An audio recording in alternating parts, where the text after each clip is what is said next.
Hi, I'm Tom Randles from WTKR-TV Channel 3, and welcome to this edition of VBFD Frontline.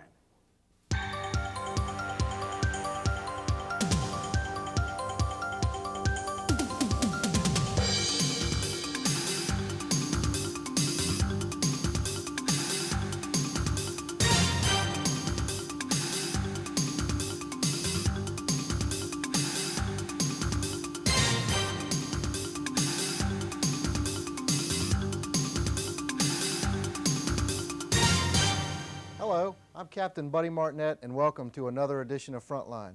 With me this month on Frontline, starting the program out, is District Chief Paul Pokorski and a special guest, Janice Zimmerman from Maryview Hospital. And they've come by to talk a little bit about the new peer support group that's starting out. And I'd like to thank y'all for coming by the program. More than glad to be here. It's a pleasure to be here. Chief, let me start with you and let me ask you, what is exactly the peer support group going to be? What is, how did this all come about? The program is basically styled after what the police department currently has, and the intent is to provide another ability for the firefighters to be able to have someone to talk to when they have an emotional need or some sort of a troubling problem that they need to talk to somebody. Its original genesis, as far as the city of Virginia Beach goes, is with the police department. And if many of us can remember, several years ago, unfortunately, the police department went through several suicides, and it was found that the pressure of their job, based on some of the things that they've run into, the guys needed somebody to talk to, and they really didn't have something structured.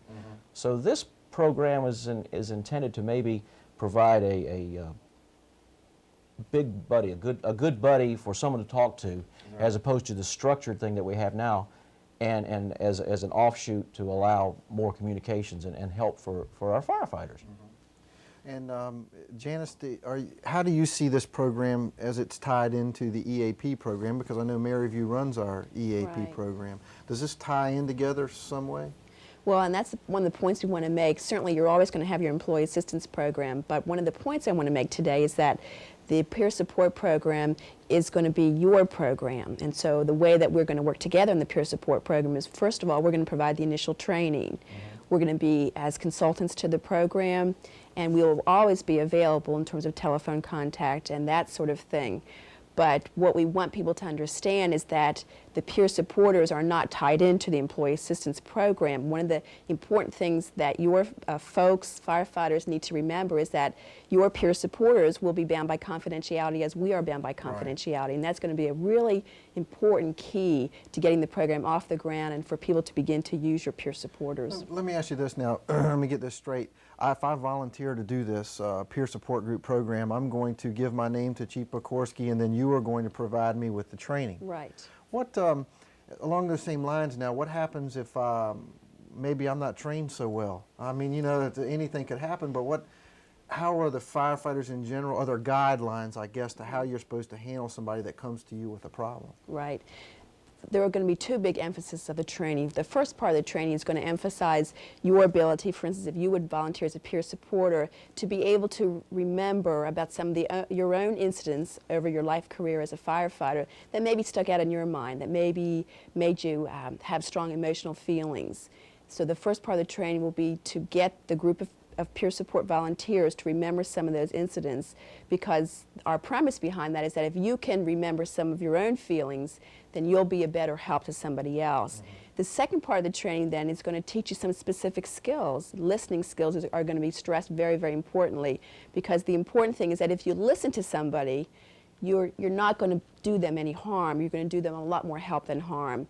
And one of the questions you and I had spoken before is that what happens, let's say, if you give a piece of advice that maybe wasn't so hot. Right, exactly. And we're going to stress the listening part. We're going to also teach you some signs about if you're dealing with one of your other firefighters, what are some of the things that you should look for before you become concerned. So first of all, stress listening. Yes, you want to be careful about what kind of advice you give, and then looking for some of the signs and symptoms that somebody may be under a lot of stress. Right. Now, Chief, have you had the opportunity to be involved with, have you checked in to talk to other people that have been involved in this program? I've talked with Al Craven, who will be involved in the training of this and who has been the coordinator in the past with the EAP for our fire department, and he was significantly involved in the training of the police department.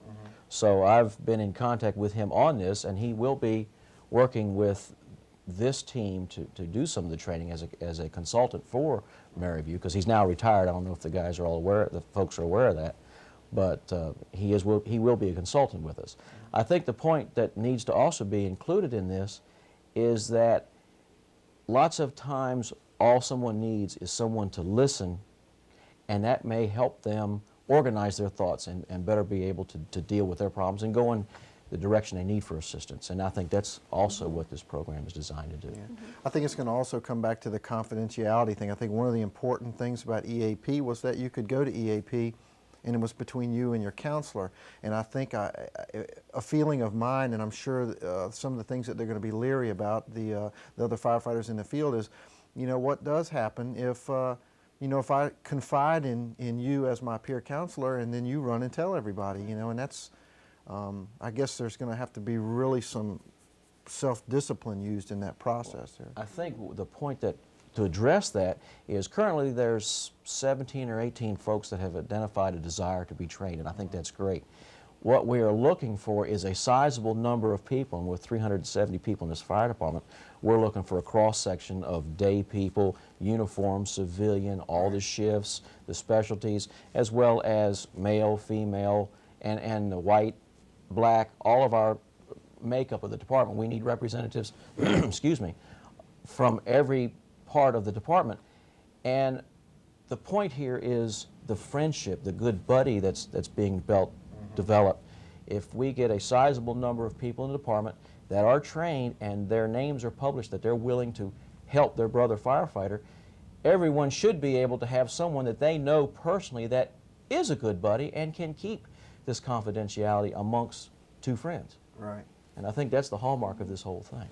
Janice, have you taken over for Dr. Craven, or are you working with him? He has Right. retired. We need to make, you right, know, and that's a really good question, because most of your folks are really familiar with Dr. Craven. Dr. Craven has retired from doing the day-to-day work of the EAP. That's the counseling, visiting the fire stations, doing on-sites, providing the direct training. He is now a consultant to us, and in terms of my work with the EAP, actually I've been with the EAP for about 5 years now and have other social work experience. I've done some debriefings at your fire stations. Along with Frank Mixner, I have also personally probably visited about a third of your fire stations. So have I taken over from Dr. Craven? I'm not sure anybody could really fill his shoes. So I don't want to pretend to your folks that I have taken his shoes, but myself and Otis Cannon, who's another colleague of mine, will be doing the training, providing the consultation, and Al will be providing the consultation to us. In fact, Janice has even been down here when we've had our April in-service to watch what goes on, so she's been able to see it from beginning to end during one of our in-services. Okay. To reiterate a little bit, Chief, anybody is eligible for this program? Any and everybody, all ranks included. We would like to have a good cross-section representation from the department on this. What would be a good number of people, Janice, to have in a 370 or so, 400 firefighters? What's a good sized group that could support that? Well, right now, I think we've identified about, 15 to 17 people as a core group, and that's really a nice size group to train. So that's a good beginning. And then I hesitate to put a number on that. And so, but I would like to say that ideally we would want to have people at all the stations that would be available to folks. I think that that would be an important thing to stress. And again, as Chief Pokorski said, really a cross-section of your firefighters. Right. I guess that would be particularly important. Access, you know, to have access to somebody close to you, but then enough people to where you can, go to see a friend or somebody that you confide in. Right. I think also to maybe allay any fears or better understanding of the program, my involvement from a structural organizational standpoint is simply the conduit to organize the training and get with Janice to set up the dates and everything. And that's where people can contact me, and I will then set up the scheduling and get back with them. And if there's any questions, they can obviously call me, and I'll be more than happy to answer any questions for them. Good. Janice, one more question I had for you. Do you find that in most of your counseling or advisements that you give that a majority of the problems, it's just a matter of people talking them out to someone and then the answer kind of falls out in front of them. Is that how it runs? Yes, I really do. And the thing about the peer support program and what we do too is that the earlier you can talk to somebody before the stress or what's on your mind really starts to affect how we all work, that's the most important thing about this, and that would be the value of this program. But you're right. Just sort of talking it out, our goal as an EAP counselor and your peer support people would be to help people sort of come to their own solutions. But when you have a listening ear, oftentimes it happens quicker and sooner. Right. Okay, so I guess it's important. I want to thank you both personally for coming by here. Very worthwhile program. Remember too also that the EAP program is still available. It's still out there. And you can call Janice now that you've seen her and contact her personally. I guess they can do that if you want to get involved with the EAP program. And maybe show a little initiative. Let's get this peer support group thing going. I think it's going to be a good thing for the fire department. And if you've got any questions about that, I'm sure you can contact Chief Pokorski. Okay, thank you very much. I appreciate y'all coming by. All right, let me give you the rundown on the program this month. First up, we've got Captain Greg Wakeman and Rags to Wrenches. And Greg's gone to Western Branch Diesel. Find out what we do with our trucks when we send them down there, and I think you'll find that to be real interesting. Based on some negative criticism the firefighter or fire admin got from the TQM process that the firefighters just had to go through, Chief Dizell came by the studio and he's got a little 6 or 7 minute message that he wants to get out to the field on the TQM process and where we're at and where he thinks maybe we missed the mark when we did the training, and I'll let him clarify and take that further from there. Health and fitness this month, Master Firefighter Jim Milligan took the opportunity to go by the new rock climbing gym to see what they're doing in there, what kind of physical fitness requirements that they have, and what you can get out of it if you go there to stay physically fit. All hands this month, Battalion Chief Donna Brim came by the studio, and she's going to talk a little bit about the fire that happened back in December. I think it was the SureGuard incident. It was a pretty big incident, and we've got some photos of it. We're going to talk about some of the considerations and problems that they had at that particular incident. We've got the news update with Battalion Chief Skip Brim. Skip's going to come by and give us the rundown on some news items that are happening in the fire department and things that are going on that should be of interest to you. And as always, we're going to end the program up with Battalion Chief R.B. Alley. And have you ever wondered, R.B. this month has found a monster truck somewhere, a monster fire truck, and he's going to see what kind of trouble he can get into with that. We think we've got a great program for you this month. Kick your feet back. Greg's going to Western Branch. Take it away, Greg.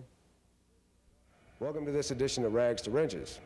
This edition is brought to you by Western Branch Diesel, and today we're over here with Gene Salanga at Western Branch Diesel. He's going to give us a run-through on a 6V92T engine and explain how it works. Gene? Okay, thank you. What we have here is that the engine in the training center, which we're filming this right now, is a 6V92, very common in fire apparatus. Up here, the top of it, coming in, would be the turbocharge. This enables us to derive more power out of the engine by compressing the air down through here into a blower. This is a 2-cycle engine, so it is blower assisted. And then down into a common air box down inside the block, and then through liner ports up through into the cylinder area right in here. Up top here, you'll have the valves, and these are pretty unique. These are both 4 valves head, but all 4 of them are exhaust valves only. The intake is done with the turbo and the blower. That is the intake, and that's internal part of the engine. These are just for exhaust purposes, and they come out after we've combusted fuel, and the scavenging part, which is a nice way of saying exhaust, comes up. And then the air that we normally would throw out into the atmosphere, the heat from this, enables us to turn the blower, and then the whole operation continues back around again. 2-cycle, which means that every time the crankshaft turns 1 revolution, all 6 cylinders fire. Okay, Gene, you identified the combustion process and, of course, the fuel pump here on the front of the blower. Can you give us some more information about just what a diesel does? Okay.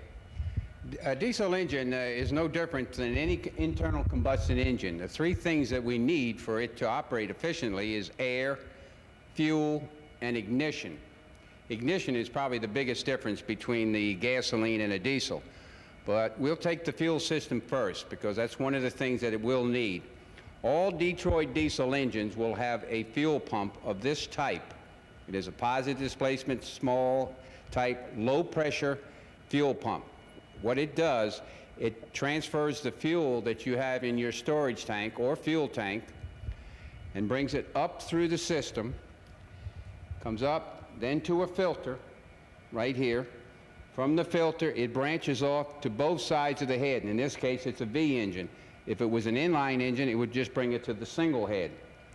All right, from there, it brings it over to here. We come around to the other side, and you can see the fuel lines right here going into the fuel manifold on the cylinder head. It is brought from there through a series of jumper lines right here, and then goes into the injector. And the primary purpose for that fuel, of course, is to generate energy.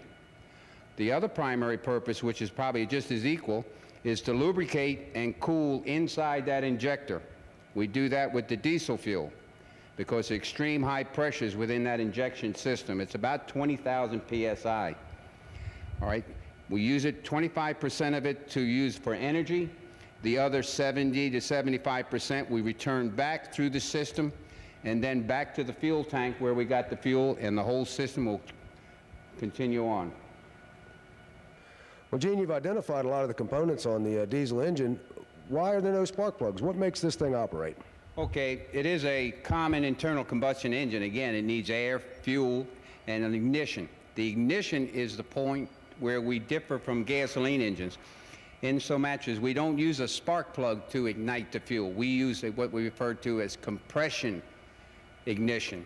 And the most common compression that we have on the diesel is about 18:1, which means that we have 18 parts and we compress it down to 1/18 its original. When we do that, of course, we're crowding in the air molecules within that area, and they're bouncing and hitting each other, and again, that causes heat. The heat inside that piston area can attain about 1,000 degrees. And to ignite diesel fuel, it's probably about 450 to 460 Fahrenheit. So that's well above the ignition point. That is one of the reasons why the diesel engine is always so massive, is because the internal heats and pressures within the system. And we burn the fuel more efficiently. That's very interesting. Gene, I see you have an injector over here, and that's how the fuel is atomized so it actually will burn. Is that correct? That's correct. Let's go over and take a look at it. All right, over here. Okay, Gene, as you know, diesel fuel doesn't burn very readily. I mean, we can pour it on the ground and try to light it, and it doesn't light. What makes diesel fuel more combustible in the diesel engine? Okay, what you just stated there, that the diesel fuel is a little safer than gasoline. What you have to do with diesel fuel, and of course with gasoline again, is to break it down into very small particles. And we do that by using a unitized injection system. Now, how we do that is we compress the fuel that's in this injector and bring it up to 20,000 psi, as I had stated. Once we have that tremendous pressure, it accelerates out through openings in the tip of this injector that are about 5.5 thousandths in opening, and there's about 8 of them. And when we do that, we atomize the fuel in the chamber very misty-like, and when the fuel hits that 1,000-degree temperature, it almost instantaneously combusts. Now, we have to use pressure, we have to use the heat within the chamber of the piston area, and plus we have to atomize it in order for it to burn. If we don't, it will not burn. The injector looks to be rather complicated. I see you got a bunch of parts out here that belong to the injector.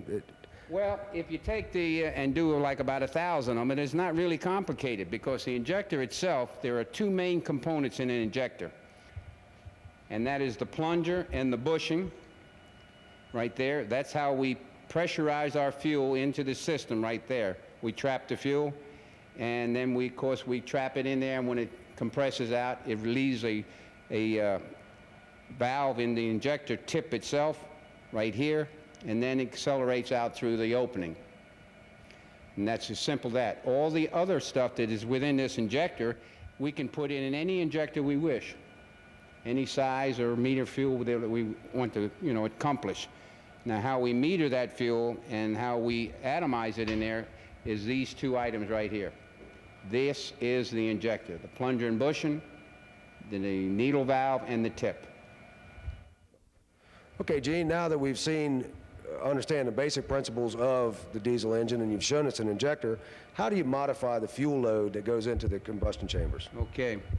All right. Now, again, depending on the size of the injector and under normal circumstances in, like, say, fire apparatus, they are pretty high output type of injectors. So how we do that is with the injector rack itself. And if you'll see this right in here, you can see each injector has a rack.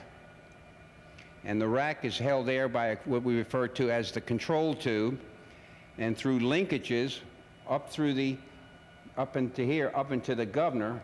And as the operator operates his foot pedal, he will push this one way or the other depending on the amount of speed that he wants, which is in direct proportion to the amount of fuel that we want to put into this engine. So as this rack goes in like in this manner, that's full fuel. That's all the power that this engine will deliver. If it's a 400 horsepower engine, it'll deliver 400 horse. And then as he eases up, the governor will sense this and bring the racks back out to a lesser fuel position, which could very well be like 40 miles an hour, 30 miles an hour, and all the way down to where he wants to stop it. He pulls the racks all the way out so that no more fuel in the injector is being trapped. Consequently, no fuel is being injected in there, and we stop the engine. Got one other quick question for you. There's always been a rumor about the runaway engine. What is a runaway Detroit diesel? Well, in reality, engines don't run away. Mechanics run away. Engines overspeed. But there is a possibility in the old system that we had that an engine would overspeed. We used to have on our control tube 2 set screws, which means that once we set the injectors all, if one injector was to go bad, then the other injectors would still be firing fuel in an overfuel position. With the new style, you can see if I hold this rack in, I can still pull the other racks out and stop the engine. Now, we used to have a safety measure, and they're still available now on other engines, that if that ever happened and the operator could not stop it manually with the regular stop, we used to have what we referred to as an emergency stop. And all that is I told you, you need air, fuel, and ignition. If you take any one of those away, the engine stops. In this case, when we took the fuel away from it, the engine stopped. Now, we have what we call a damper that closes off the air intake, so consequently, you take one of the 3 things off it, and it stops. Okay, and there was one other thing that happened to me a long time ago with the old Ward LaFrancis. I don't know if it's a possibility, but we had a diesel run backwards. What happens? Okay, theory, the diesel itself will not run backwards. What happens is whatever is connected to it, such as an air compressor or something that doesn't unload, and when it does unload, it'll unload backwards, making the engine run backwards. So, well, where does it get the fuel? I mean, if it's running backwards and the fuel and everything else is not working, it was blowing white smoke. I thought it was pulling oil out of the engine or something. okay, the fuel pump, to which I just explained to you a short time ago, is a positive displacement pump with straight spur gears. If you have any knowledge of pumps, that it'll pump either way, either one way or the other. So what it is doing, it is actually sending fuel in the system backwards. So the injectors are receiving fuel, but not in the proper way. So if it receives fuel and the injectors are still pumping right up here, and if we still have the rack in a certain position, it'll get fuel. Greg, what exactly would constitute a truck going to Western Branch versus being fixed at our city garage? Buddy, I think it comes down to the nature and the magnitude of the repair. Our garage is capable of doing certain things, but there's others that they just cannot and are not capable of doing. Yeah. Okay, it was a great segment. We look forward to the next one. Thank you, buddy. All right now we're going to go to the message from the fire chief, a little bit about TQM and the last TQM that the firefighters had to go to. So, Chief?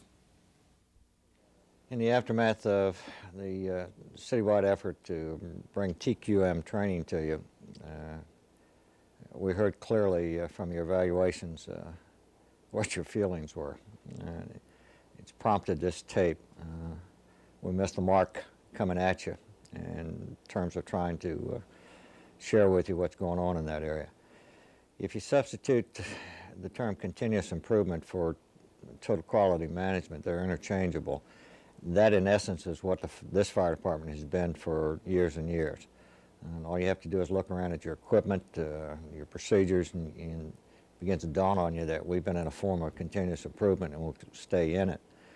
The focus now, though, is different than it ever has been. Right? The focus now is on providing some value-added services back to the community for job stability. And trust me, if we don't say anything else, the whole organizational stability issue is wrapped into continuous improvement. If we were to say, hell no, we won't do this and we'll maintain status quo, in short order you would see a shrinking workforce and a number of things in terms of stations and facilities. So the emphasis is to say we want to engage in continuous improvement, and somewhat differently than what we have in the past. There is now a statistical or analytical process that we can use that really is very helpful in terms of how we identify a problem, how we select it, and then select the options to try to correct it. One of the undercurrents is that some of the teams that we've developed are by select membership. To some extent, that's true. The chainsaw team is an example of that. Certainly the ladder committee that we have now is part of that. But virtually everybody will have an opportunity over the coming years to participate in this particular process, whether you do it right from the engine company floor or your desk space if you're in one of the divisions. Right? You will get an opportunity, and you will have a process to use, and it will come down to decision points. Now, one of the other overtones to this is that if we do all this work and make a recommendation and it's not accepted, then therefore you're not accepting continuous improvement, or it's just lip service. That's not true either. A good idea needs timing and funding with it, among other things, so that a good idea rolls up. We can't use it or implement it at a particular time. That is in no way, shape, or form a criticism of your effort or the activity that took place. It just means it can't be fit within this particular time frame. It goes on the back burner. We'll resurrect it later whenever that timing is right or whenever the funding potential is there. As I said, it's different this time around. You all have heard some of the buzz things that have come through management circles over a period of time.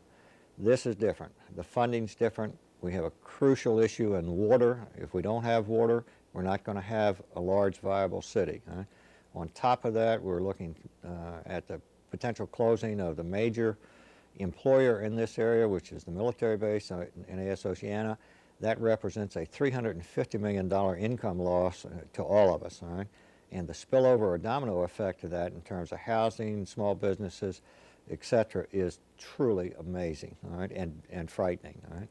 We're on a line here where our survival as a fire department is going to be focused on how we can improve the delivery of our services and what value we can bring right back on the table to the citizens and the political factions that we deal with and that have to make policy decisions.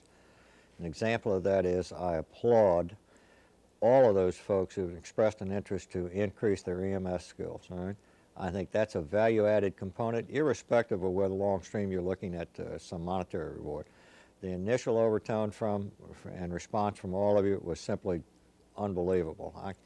I told somebody I thought we might only have 20 or 25 people that would have a really keen interest in it.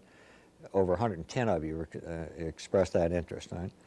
You're giving back to the community that way, right? And I appreciate that. I think the community will over the long haul. Right? But again, we heard clearly that we missed the mark on the TQM process. I don't want us to miss that mark because continuous improvement is literally the basis for the terrific reputation that you all have earned and that is recognized nationally. Right? So to that extent, we've been in it. TQM is catching up to us. And when it did catch up to us, it gave us a better way to look at problem solving and to use a more refined or scientific approach to it. And you've seen some of the results in that already. You will be part of it. Your contact with the citizen is going to increase. Your community-oriented programs are going to increase. Right?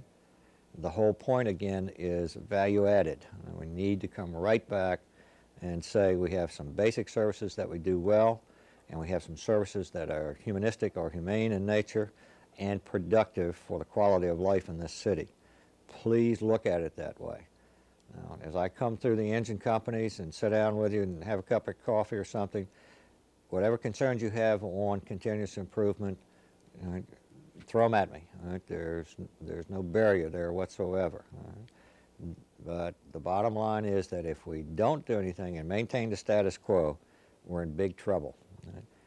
I'm not going to let us get in big trouble if I can stop it, but the only way I can stop it is for you to understand what we're trying to do and why we're trying to do it. All right? Organizational survival, jobs, right, value added. That's all part and parcel of what we're doing. I'll see you somewhere on the road, and again, if you have questions in this area, let me know. Thanks a lot.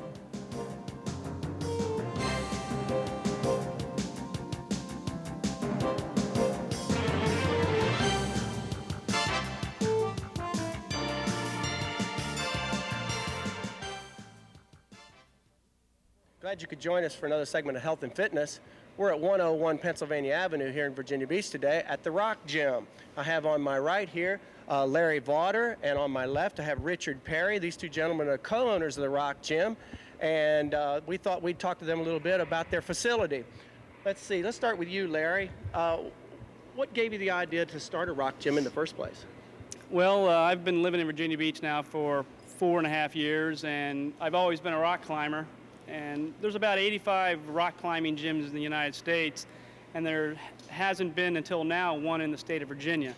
So we chose to put one in this state to give everyone that is an outdoor enthusiast, climbers, firefighters, an opportunity to climb someplace that's close to town.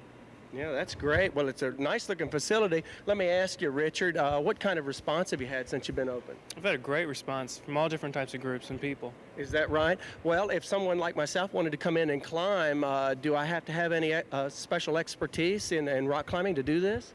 No, you really don't need any. We have a lot of beginners coming in, and we teach classes, and we've got all the gear here for rent and for sale. Oh, that's terrific. Well, I've seen some of your stuff and would like to shoot some shots of that. It looks really terrific. Well, speaking of equipment now, guys, I've noticed that some of this equipment is rather expensive. Is it going to be that kind of expense for us to get involved in it here? Well, not necessarily. A lot of people have their own equipment. If you don't have your own equipment, you can come in with absolutely nothing, and it'll cost for a day's climbing and for all your equipment approximately $15 for a full day. That's not a lot of money. If you choose to buy equipment, you can get a full outfit of equipment for around $100. Well, that doesn't sound too bad. I mean, that's comparable to any of the other sports that we participate in. Well, now, today, all I see in here is men. Do you ever have women that come in and do the climbing as well? We sure do. We got lots of women. Well, now, listen, we wanted to get a little demonstration on rock climbing. Who have you got in mind for us to use as an instructor? Well, I guess the best choice in there would be Griffin Rogers, and he's on the wall now. Well, Griffin's one of our own, so what do you say we go over there and talk to Griffin? Well, Griffin, I think this is a really cool idea. Thanks for having us over to do some of this climbing today. How about telling us something about the wall here? What's all this about? Well, it's really to simulate rock, and it's as close as you're going to come, for indoor. It's plywood with a texture that they put on it, and it's rough, and it feels just like a granite rock. And with the sticky rubber on climbing shoes, your feet can grip right on the rock. You don't have to use the handholds, and the handholds are on here, or the holds are on here to climb, which you can use, but you can actually smear right on the wall, and these can be changed too. So it's really makes for, there's so much room here, there's so many different ways they can so the handholds can be moved around. Can be moved and around. We have different configuration there. Yeah, that's pretty it's really neat. cool. Uh-huh. And they can change things around so much that you don't have to do the same thing over, and you can make things as hard as you want. You can grab one hold, or if you want to make it a little harder, just use certain holds and smear your feet right on the rock. Well, Griffin, tell me something about some of the equipment you're wearing here. I noticed this is a harness, of course, and then you've got some beaners and things. What's all this about? It's the same as the technical stuff that they got it with the fire department. In climbing, it's not quite as heavy duty, but it's all does the same thing. It's just a harness The beaners are all the same. They're scaled down. Now they're aluminum beaners They're now. aluminum. They're not as heavy as the steel. Everything's lightened up for climbing. But I guess the most unusual thing is the shoes, and they fit really tight, and the rubber on them is actually so soft that you can peel it off with just rubbing your thumb across it, and it sticks to the. You want it to stick to the hold so you don't fall. And when in climbing, your footwork's the most important thing. You just want to hang on with your hands or grip, and you want to climb with your feet because they're the strongest muscles. Your legs are a lot stronger than your arm, back muscles and stuff. Right. Well, looking around here, Griffin, I see that there's a lot of really interesting places to climb. It looks like some of these would make for some pretty spectacular moves. Can you do any of those type of moves here? Yeah, I can do a few, but you might see a few falls, but that always makes it interesting. And when you do fall here, it's just you're on rope, it's just you drop off. It's no big screamer fall where people get hurt. It's very, very safe, and it's just a lot of fun. And the routes here go from real hard to real easy, so the beginner can come here and have a blast, and somebody like me who's just a little bit above a beginner, not much, can come here and climb all he wants and have a blast, and it's a fun thing to do, fun hobby.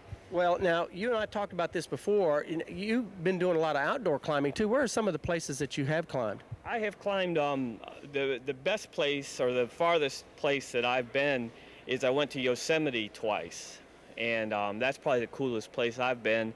The farthest I've traveled, I went one winter, I went to climb in Waco, Texas, which is just a little bit, about 20 miles outside of El Paso, and that was pretty neat. But the coolest place I've ever been is Yosemite, and that's kind of like if you climb once in your life, you got to get there at least, or in your lifetime, you got to get there at least once. It was pretty spectacular, and some of the climbing out there was unbelievable. How about Seneca Rocks? Now, a lot of us have seen Seneca Rocks. Did you ever climb there? I've climbed at Seneca. That's where I got started. Seneca's a neat place. It's real exposed.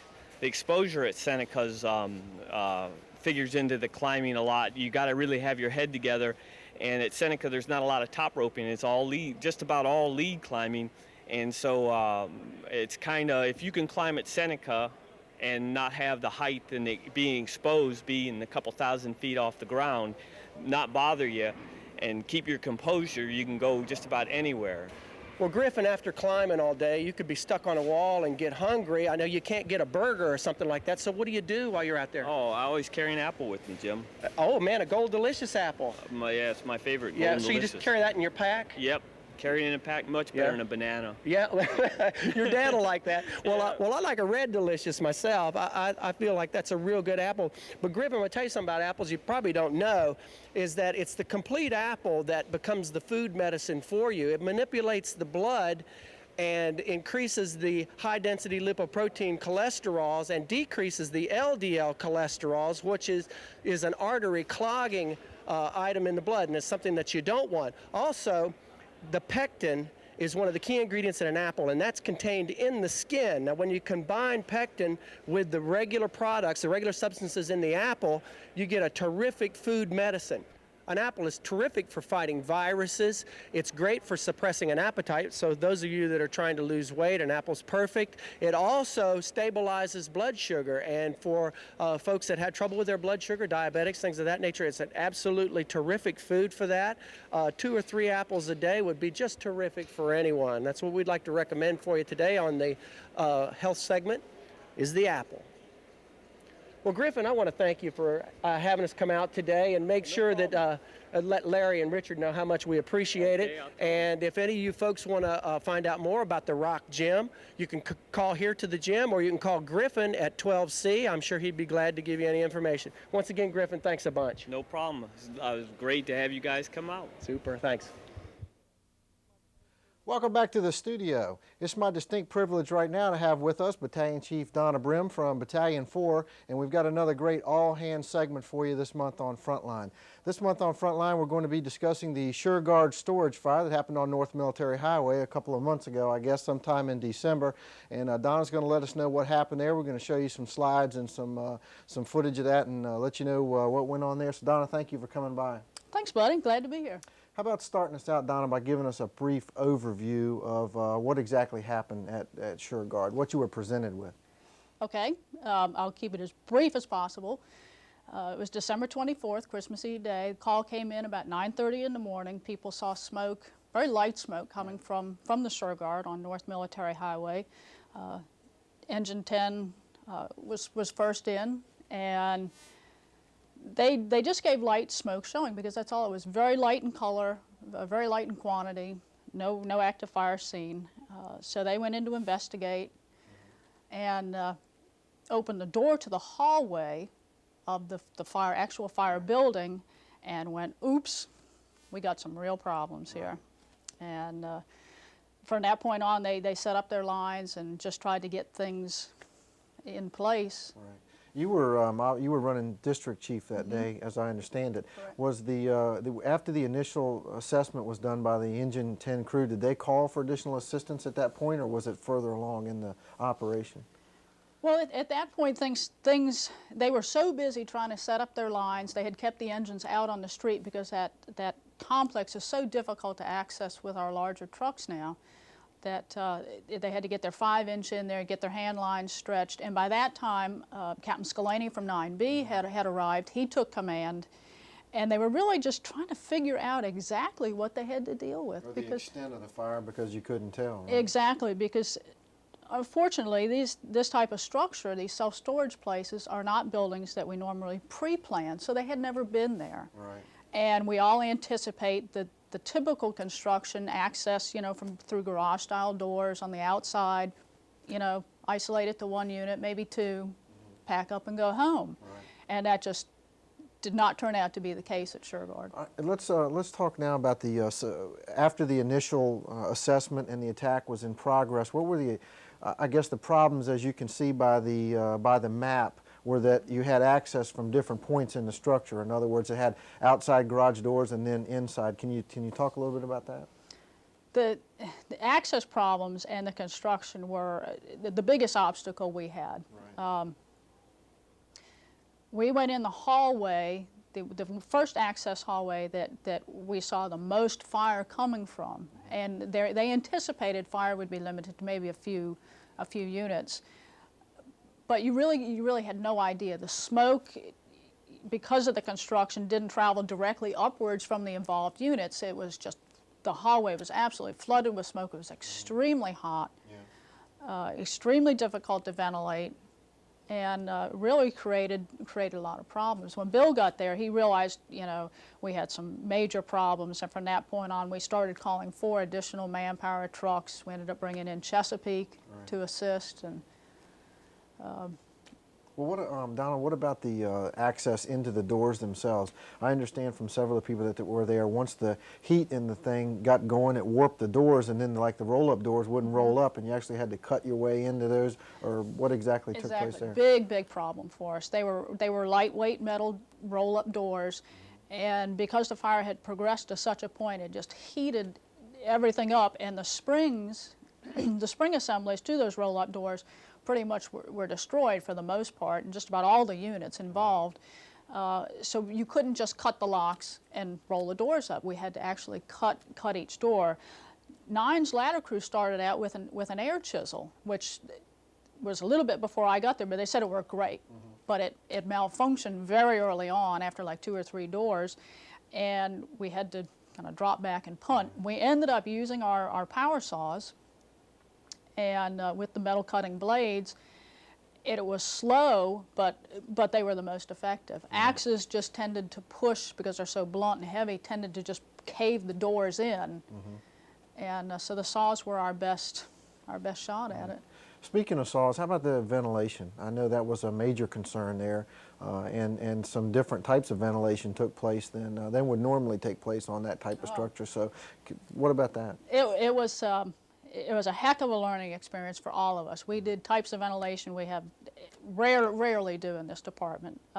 We intended to do some trench cuts, which we actually did the trench cuts, and just from lack of experience, I think, in trench cuts citywide, we probably did not place them in the right place. And in terms of that, I don't mean we made major errors, but we didn't get far enough ahead of the fire. Right. And that was a lot of that's because you couldn't tell exactly where the fire was. Burning, yeah. So we got a little bit behind, so the fire overran our first one. The second one, we ended up being on away from the fire on the other side of a firewall that doesn't come through the roof, so we didn't know it was there. Is that how most of the fire spread, because the individual unit walls didn't come all the way to the ceiling? Exactly. Individual units were not sealed off from each other. Right. There were from floor to ceiling ways for the fire to get around the interior walls. So our second trench cut was on the wrong side of a firewall to really do a lot of good in terms of smoke removal. So we had to drop back a little bit more towards the fire for our third cut. And at that point, we were fairly successful. Right. Really, our intent was at that point was to get some of the smoke and the heat out of that hallway so we could get in and work, and work the individual, and then access the individual units, and put the fire out. Right. Okay. How about I'm particularly interested in how our accountability system worked, because really that's probably the most major fire where we've had the largest number of people there, and I know that accountability system is relatively new, and we're trying to get the bugs worked out. How did it work?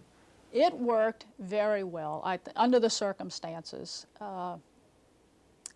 This incident showed that we do need the larger command boards. Right. Because we had so many. We probably had 6 to 7 crews working at any one time, and 6 or 7 crews in rehab at the same time. So we had about 15 or 16 crews to account for at all times.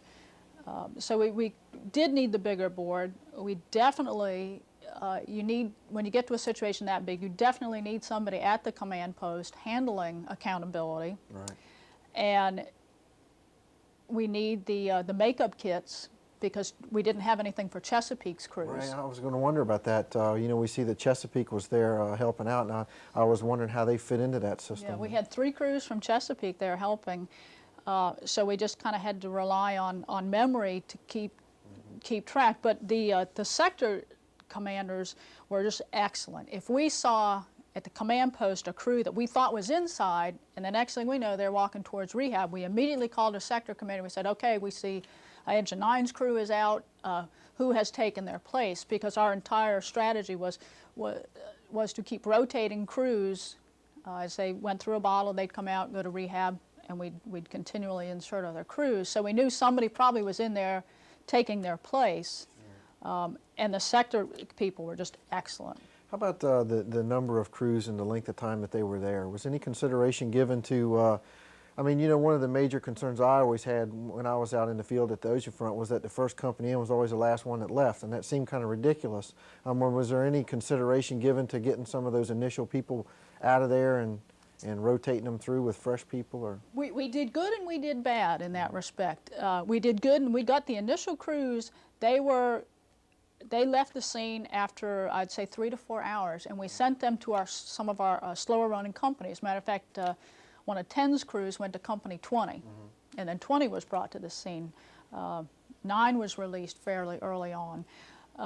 So we really did, I think, excellent from that perspective, in that we sent people who had worked hard, we released them, sent them to some of the slower stations, brought those crews to the scene. Where I think we kind of messed up and need to pay more attention next time is the length of time we keep people on the scene. Right. In my report to Chief Carter, we had some people that were there as short as 3 or 4 hours, which actually were our first 2 companies. Right. But then we also had people that we kept there 7, 8, 9 hours. Oh, really? Matter of fact, it turned out myself and the support 1 people were there for 15 hours. We were there for the entire incident. So that's something we probably need to work on, is having an officer and maybe one of the staff officers that come to help kind of be a record keeper in terms of the length of time people are on scene. Okay, Donna, let's sort of wrap the thing up. If you could if you had a recommendation from you as a command officer to how these types of fires could be handled and some things that you would have maybe done differently or that the companies could have done differently, what would they be? What I would do differently, we needed more manpower. We needed more staff support. We needed to be a little more on top of some unorthodox ventilation techniques, I think, in terms of our training and practical training. That slowed us down a little bit, just not really being quite on the ball in terms of trench cuts and that sort of thing. And we just need to sometimes think a little more unorthodox. Right. It would have been wonderful to have, say, a piercing nozzle. That might have come in very handy. Oh, yeah. You know, just be ready. But like I said, everybody participated in kind of creative thinking on this call because it really demanded it. Right.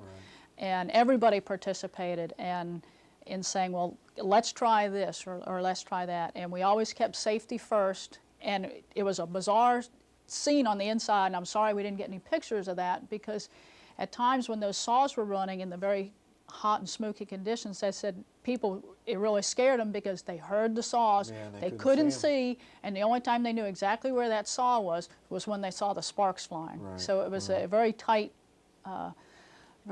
situation on the inside. Thank goodness nobody got hurt or only minor injuries. And we had minors.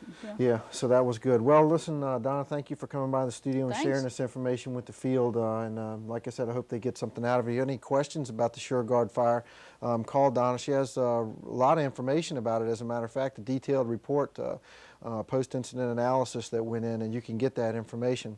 And right now what we're going to do is we're going to go to the better half of the Brim family, or no, wait a minute, not the better half, the equal half to the Brim family. The better half for me because he's my boss, but anyway, Skip, take it away.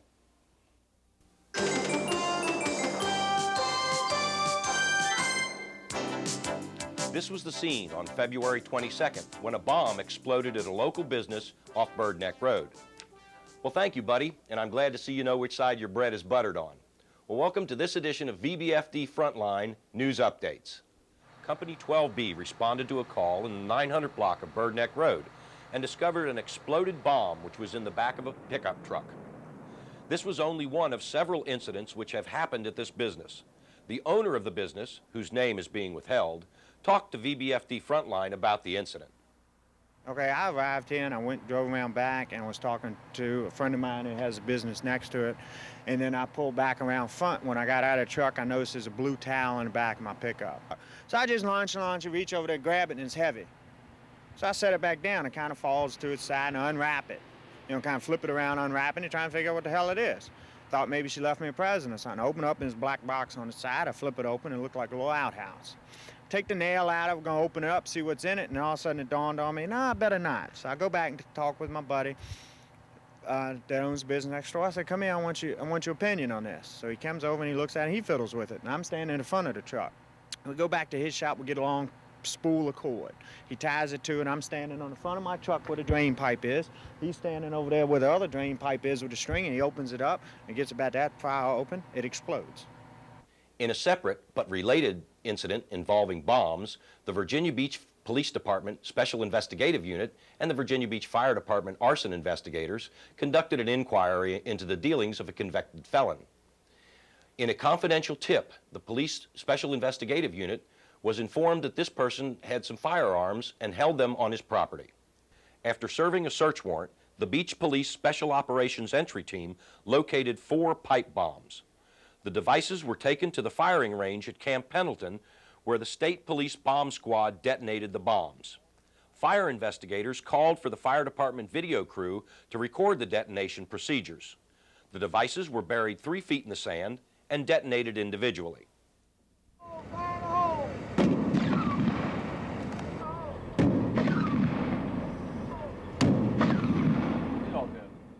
On February 22nd, the VBFD tech team demonstrated several high-angle rope rescue techniques on the Cape Henry Light Tower. The fire chief of Fort Story, Kenneth Klein, explained how important this exercise is to their department. We invited the team to come and look at the lighthouse and say if we had one of those thousands of people who go up and down those stairs every year have a problem, how would we handle that? And they were really happy to be able to be proactive in doing the training and said we'd like to do that and take a look at some different methods of recovering someone who may be injured or have a health problem. Incidentally, this lighthouse was the first public works project commissioned by the Continental Congress under President George Washington. The exercises were very successful in demonstrating the capabilities to access and package a patient who might become incapacitated while climbing the spiral staircase in the lighthouse. The MEOC has arrived and is now being outfitted at the city garage. The $88,000 vehicle will be equipped with $40,000 of radio gear and will contain 4 radio positions and 2 cellular phones, including a fax machine. State and federal money, along with matching funds from the city of Virginia Beach, were used to purchase the new MEOC. The unit will be housed at Company 3.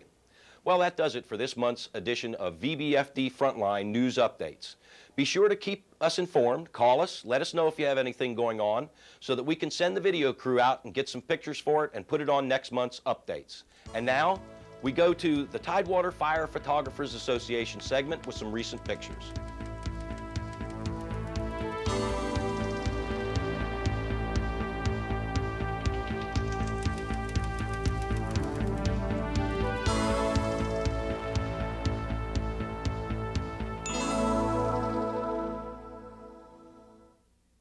Have you ever wondered what the Virginia Beach Fire Department's monster fire truck is? I've always wondered that myself. I'm down here at VOTEC today with Investigator Don Moss, and he's going to tell us a little bit about this project that he's heading up. Don, can you tell us a little bit about the monster fire truck and how it came about? I can, RB. It all started back in May of '93 when I purchased this truck from Hatteras Frisco Volunteer Fire Department down in Hatteras. And I brought the truck home, and the truck ran good, only had 37,000 original miles. It was a 1944 Seagrave, somewhat similar to our Seagrave that we have now. And I wanted to restore it and got thinking about the VOTEC here. Would it be a good project with the students to take on a project like this? I got with Mark Mon here, who's in charge of automotive technology, and brought it to his attention, said, well, how would the students like doing a project here for a couple of years and restoring it, and we'd have a nice antique fire truck. And then he got talking to me about how they'd rebuilt the monster truck for a gravedigger, Dennis Anderson, which is nationally renowned in monster truck. It's on the monster truck circuit throughout the country. And just by coincidence, I had been friends with Dennis the last 3 or 4 years and went back to Dennis. I then went back to Dennis, asked Dennis, well, what would it take for us to put one together? After we started brainstorming, what could we utilize something like this for? And Dennis told me about what we needed, which would be about a 10-ton capacity in a 4-wheel drive. He said because we really weren't going to use it for competition, that's all we needed, just for if we were going to use it for display purposes and things, and that's about where we're at right now. That's real good. You said there was a problem with getting the permit and everything for it. You got a little help from that, huh? Yeah, I sure did. When I bought the truck, it didn't have a title to the truck, so I knew that the truck was bought by the government, brand new in 1944. So I approached our local congressman, Owen Pickett, here in his office, and they were very helpful. And about 2 months later, I had a 997 form title came right in the mail to me where the government had purchased the truck new. Yes, we're in partnership with the Virginia Beach Fire Department. The students here are going to erect a monster truck for a fire education program for the smaller students in the Virginia Beach Public Schools, and hoping for different displays at their schools to let them know about the fire education program, everything that's going on in Virginia Beach. We got a 10-ton dump truck, 4-wheel drive chassis donated with the help of city fathers and the fire chief, Chief Dizell, Chief Carter, Superintendent of Public Schools, and Mr. Spoor. They all agreed to donate this truck that was on the auction line, which had already been surveyed. So they donated this dump truck over to the VOTEC Center here for us to cannibalize it and use it for the basis of starting this monster fire truck. And we took my fire truck and just took it completely apart. I mean, it brought tears to my eyes, but the end result is just going to be, I think, fantastic. It's because because it's going to be the only one in the country like it. It was Dennis that told me that with the Gravedigger, since he goes and travels throughout the country. It'll be the only fire monster truck ever that we know of right now, at least utilized for these purposes. The truck will be utilized for fire safety and fire prevention, bringing this we're going to direct it at the younger children throughout the local area, as well as eventually the country. Don, you chose Frontline as the medium to get this information out, and we talked about the public's involvement, what they can do. What can the firefighters do to help you out with this project? Well, Arby, I'm glad you brought that up. I've had numerous questions from just the firefighters here locally, you know, in the stations and all, wanting to know really what this project's all about. And Frontline, I just thought would be the best medium for that, to bring it to their attention. And the reason is we have so many of us out there, and so many of us are a family, or we have our families, our kids are growing up through the school system. A lot of us have all worked together for numerous years, and we all, I think, have the same interests here, and I believe we all would agree on this. And with our contacts we have in the fire department, among our families, family members and relatives, and the students, I believe with their support and getting the message out and letting them see what we're doing here, hopefully we can gain their support, and they can contact myself at the fire marshal's office if they need further information on it. I'll be glad to give it to them on how they can help with donations and other types of equipment or whatever our needs are at the time. We're getting ready to cut on the monster.